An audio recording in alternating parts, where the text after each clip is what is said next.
Ал құтты болсын. Түсініксіздер тақырыпты. Тек кішкене алаңға сарлық бар, аздаған ғана. Жарай ма? Иә. Сонымен күресейік. Сөз таптары запись. Енді мынау маңызды.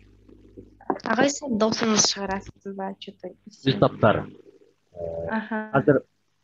Қазір түсіндіретін дүние маңызды. Себебі бұл осыдан кейінгі бүкіл тақырыптардың кіріспесі, фундаменті. Осы жерді бүйтіп жақсылап бір шегелеп алсақ, кейін бір сабақта біз екі тақырыпты кіріп тастай аламыз. Мен ойлап жатырмын, көп ұзамай морфологияны бітірсек болады, тағы бір 3-4 сабақта морфологияны толық кіріп тастап, синтаксиске көбірек мән берсек, қазақ тілі көп ұзамай бітеді, әдебиетке көбірек уақытымыз қалады. Бұл былай. Кез келген сөз табы құрамына қарай, кез келген жер сөз табы, кез келген сөз жалпы құрамына қарай дара күрделі болып бөлінетіндігі белгілі ғой. Дара күрделі. Өтті қой осыған дейін. Иә. Кез келген сөз тұлғасына қарай, негізгі тұлғасына қарай, негізгі және туынды болып бөлінеді. Ол түсінікті ғой. Иә? Негізгі туынды. Және кез келген сөз табының мағыналық түрлері бар. Мағыналық түрлері деген қандай? Сан есімнің түрлері бар. Реттік, есептік түрлері. Зат есім түрлері бар. Деректі, дерексіз. Біліңіздер ғой. Барлық дерлік сөз табы дәл осылай бөлінеді. Классификация болады. Зат есім тұлғасына қарай негізгі туынды, етті тұлғасына қарай негізгі туынды, деп осылай бөлінеді. Жақсы ма? Енді іс жағына қарай. Қазақ тілінде сөздердің барлығы басында тапқа бөлінбес бұрын топқа бөлінеді. 3 үлкен топқа бөлінеді. Қазақ тілінде қанша сөз табы бар? 3 топ, 9 тап. 9 сөз табы. Сол 9 сөз табының 7-еуі атауыш сөздерге жатады. Біреуі көмекші есті сөздерде, біреуі одағы сөздер. Ол қайсы? Атауыш сөздер дегеніміз не? Атауыш сөздер дегеніміз ол сондай сөздер, оларға сұрақ қоюға болады. Олар жеке тұрып бір сұраққа жауап бере алады. Жеке тұрып сөйлем мүшесі бола алады. Түсініңіздер ғой? Мағынасы бар. Белгілі бір ұғымның атауы, белгілі бір сұраққа жауап береді және сөйлем мүшесі болады. Ал көмекші деп неге айтылады? Себебі ол жеке тұрып бір мағына бере алмайды. Тек басқа сөздің жетегінде ғана жұмсалады, өзі жұмсала алмайды. Жеке тұрып мағына білдіре алмаса, жеке тұрып сұраққа жауап бере алмайды және жеке тұрып сөйлем мүшесі бола алмайды. Проза түсінікті ғой бұл? Иә? Иә. Бұл көмекші сөздерде біз үшке бөлеміз. Көмекші есімдер, көмекші етістіктер және сылаулар. Алды, арты, сырты, жаны біз осылай деп қолданамыз ғой, ортасы. Бөлек. Бөлек тұрған кезде және оған жөнді сұрақ та қойды. Бұл міндетті түрде бір сөздің жетегінде келеді. Көмекші етістіктер. Мысалы, еді, екен деп айтамыз ғой біз. Бұл көмекші етістік. Еді, екен дейміз ғой. Міндетті түрде бір сөздің қасында келеді ғой, байқасаңыз. Екен де. Осылай деді, көмек етті, айтып қоя жаздады, жеке тұрмайды байқасаңыз. Ең бір сөздің жетегінде келеді. Ал және келесі бір көмекші сөз бар, ол шылаулар. Шылаулар сөз табы болып есептеледі. Жарай ма? Және ол атауыш сөзге емес, одағай сөзге емес, ол көмекші сөздерге жатады. Шылаулар дәл солай. Және мен бұларға сұрақ қоя алмаймыз ғой? Қоя алмаймыз. Басқа бір сөздерге қызмет ете ме, көмектесе ме жай ғана? Сөйлем мүшесінің қызметін атқара ала ма? Сөйлем мүшесінің қызметін атқара ала ма бұлар? Бірақ жоқ. Жоқ. Атқара алмайды ғой. Иә. Сонда қанша? 7 атауыш сөз болды, бір шылау кетті. Енді соңғы сөз тобының 3-ші түрі ол одағай сөздер. Одағай сөздер адамның көңіл күйін білдіреді, шақыру, жекіру және көңіл күй одағайлар деп бөлінеді. Оқшау сөздің бір түрі, оқшау сөз дегеннің мағынасы сөйлемнен бөлініп тұрады. Мысалы, меніңше, бірақ, ойпырмай. Меніңше, бірақ дегендер басқа сөз таптар оларда бөлініп тұрады ғой, сол үшін айтып жатырмын. Енді қараңыздар, одағай сөздер: ойпырмай, беу, ой, олар арнайы бір сұрақ қойылмайды бұларға. Бұлар басқа сөзбен тікелей келіп байланыспайды да. Дұрыс қой? Иә. Сөйлемнің басында болса, содан кейін, соңында болса, одан бұрын, ортасында болса, екі жағына өтір қойып тастайды, болды, бөліп тастайды ол. Сөйлемде ол бөлек кәдімгі. Ол жай ғана эмоция білдіреді, болды. Оған бір арнайы сұрақ та қойылмайды. Сонда одағай сөздер деген топты құрайды. Шылаулар, көмекші есімдер, етістіктер, көмекші сөздер дегенді құрайды. Сонда одағай сөздер мен шылауларымыз кетті, -2, ал қалған 7 сөз табы, яғни қайсысы қалды? Зат есім, сын есім, сан есім, есімдік, етістік, және еліктеу сөз, және есімдік айт. Және үстеу бар. Үстеу. Осы 7-еуі атауыш сөздер сөз тобын құрайды. Осы 7-еуі атауыш сөздерге жатады, шылау көмекші сөздерге жатады, одағай сөздер деген топты өзі құрайды. Жалғыз сөз тұр. Түсіндіңіздер ғой? Сөз табы 9 болса, олар жалпы сыртқы көрінісіне қарай 3 топқа бөлінеді. Атауыш сөздер, көмекші сөздер және одағай сөздер деген. Қайсысына не жататындығын түсіндірдік қой. Енді ары қарай. Көмекші етістікті қатар. Әйгерім, біріншісі. Так, көмекші етістікті тап.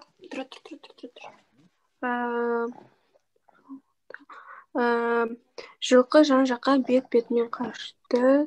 Тағы да біраз қозы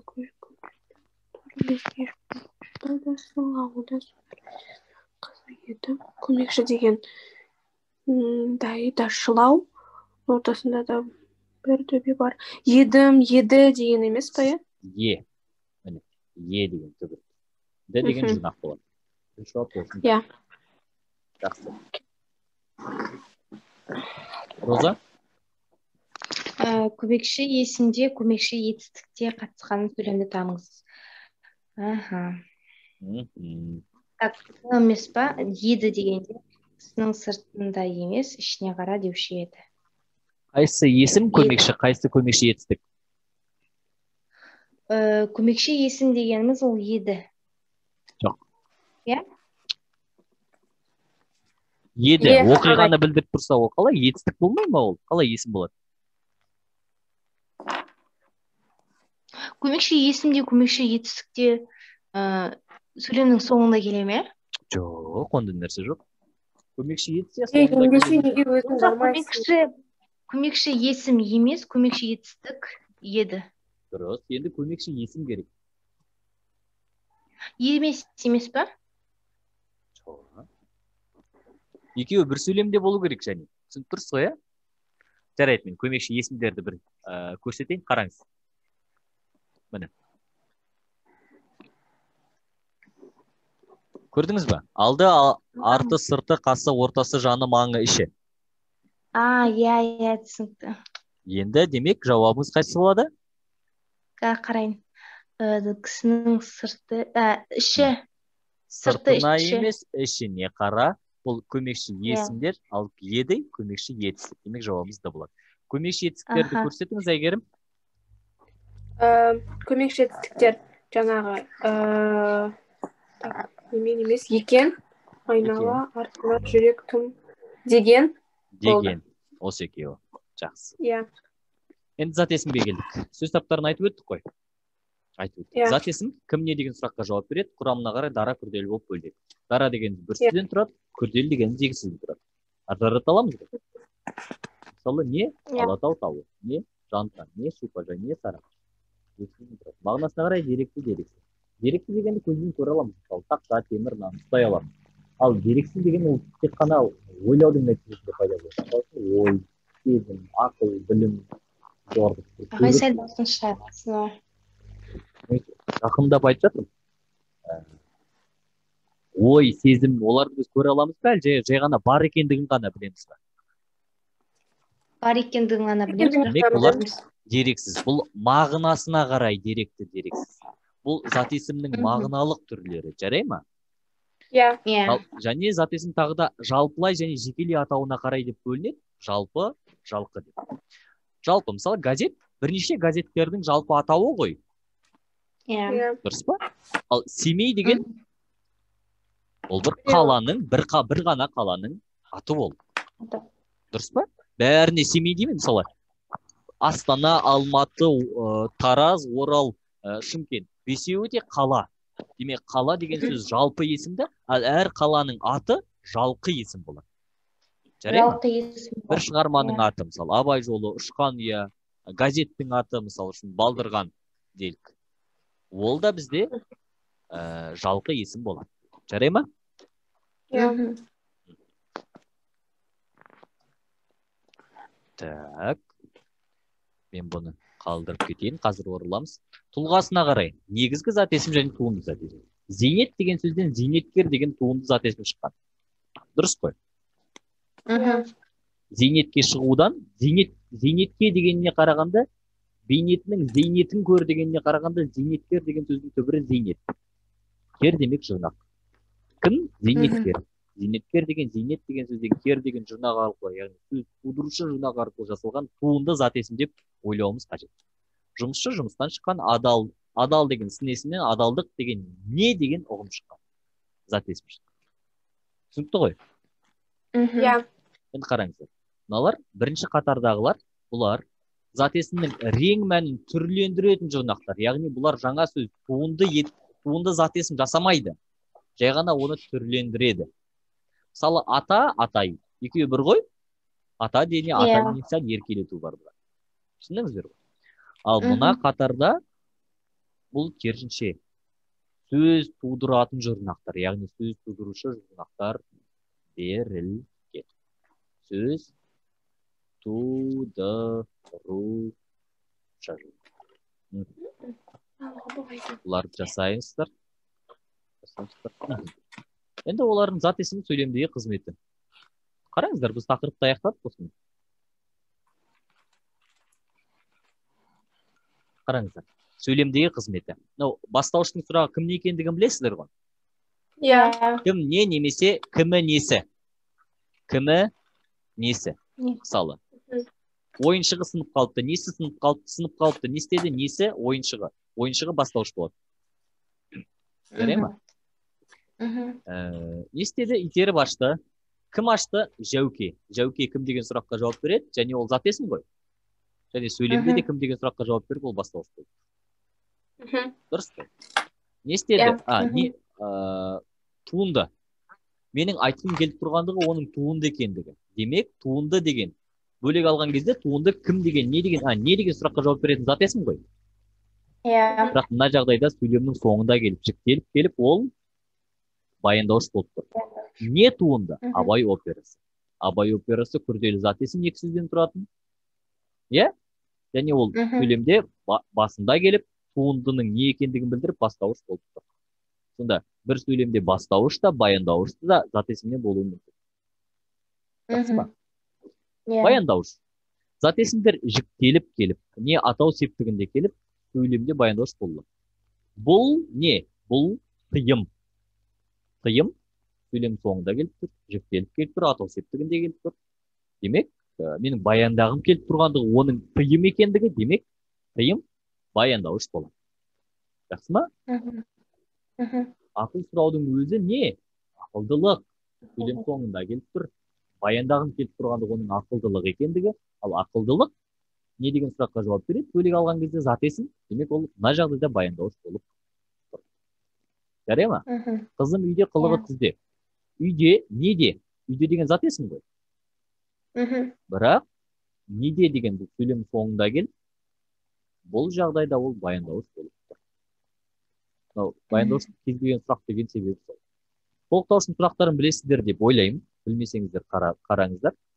Кімді, нені, кімге, неге. Әсіресе кімді, нені деген сұраққа жауап берсе, ол тура толықтауыш деп аталады. Тура толықтауыш.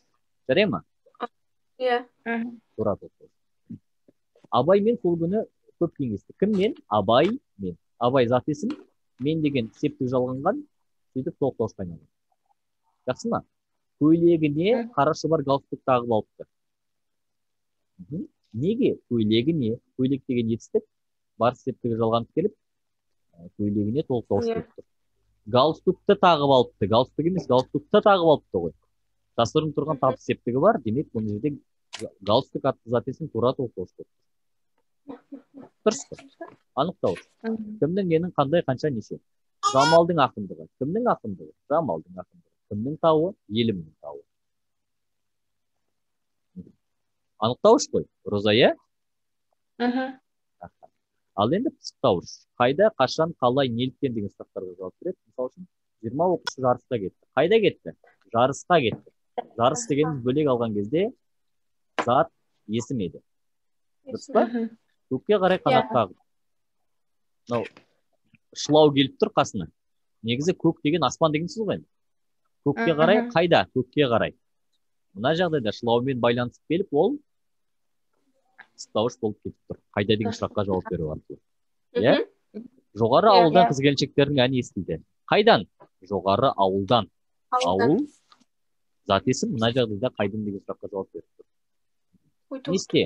Білім ал. Не үшін? Өмір сүру үшін. Өмір енді өмір деген мына жағдайда не ғой? Мысалы жақсы емес шығар. Негізінде өмір деген зат есім екендігі түсінік. Иә? Түсіндіңіздер? Осы жерлерде аралықта қалып кеткен барлық тапсырмаларды жіберемін. Оларды орындау және зат есімнің тестін жасап, оны Мұрат ағайларыңызға жіберу сіздерге міндет болады. Және келесі сын есім тақырыбының және одан кейінгі сан есім тақырыбының видеоларын толық қарап келейік. Жарай ма? Жарайды. Жақсы.